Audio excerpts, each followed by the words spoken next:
In tonight's fair flashback, we're talking about the butter cow.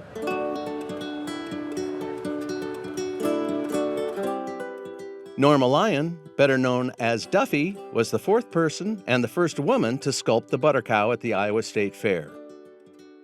Starting in 1960, she sculpted a dairy cow and a companion sculpture every year until she retired in 2006. An unsung artist, the sculptor of the State Fair's butter cow, Duffy Lyon from Toledo, Iowa. It's a lot of fun to look back at some of her creations. The heads are the hardest for me to do, and to get that eye just right is real painstaking, and I have to go outside and see what it looks like, because when you're in here and right on top of her, you can't tell exactly how she looks until you go outside and get away from her at a distance.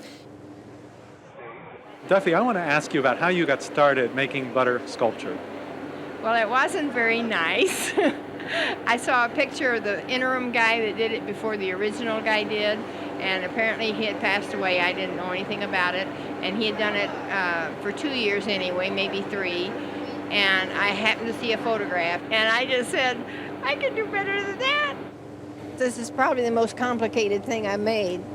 I'm trying to do the best I can. I'll find all kinds of stuff wrong with it when I get away from here and see pictures.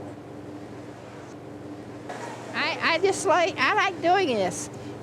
Not for show-off reasons, I just like to do it. And if people enjoy it, that's fun for them. Mrs. Lyon, I think you have a butter hobby than most of us. Thank you.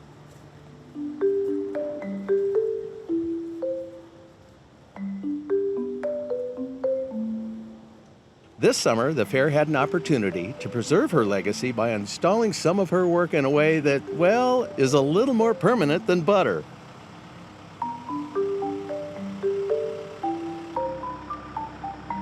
We're a bronze casting art foundry, so we make bronze statues and things like that. And this was a fiberglass statue that Norma Duffy Lyons made, and was, I guess she made it in clay originally, I suppose, and then somebody replicated it in fiberglass. And when the derecho went through, it was right next to an oak tree, and parts of the oak tree blew off and smashed the fiberglass up pretty badly. So they brought it over to us to repair the fiberglass, and they wanted something that would be a little more durable, that would be derecho-proof. One casting was made to replace the original in Duffy's hometown of Toledo, Iowa. Another one is on display at Iowa State University's College of Veterinary Medicine, and before the mold was destroyed, a third was created to reside in front of the agriculture building on the Iowa State Fairground. As a young man, child, we'd stand in line for an hour or two to see the butter cow. So it's been a part of my family, a part of our lives since we were, knew what we were doing at the fair. So besides cotton candy and corn dogs, it was go see the butter cow. Clearly, it was a beautiful tribute to the history of the butter cow at the fair and the dairy industry and agriculture in general in Iowa. So it's gorgeous.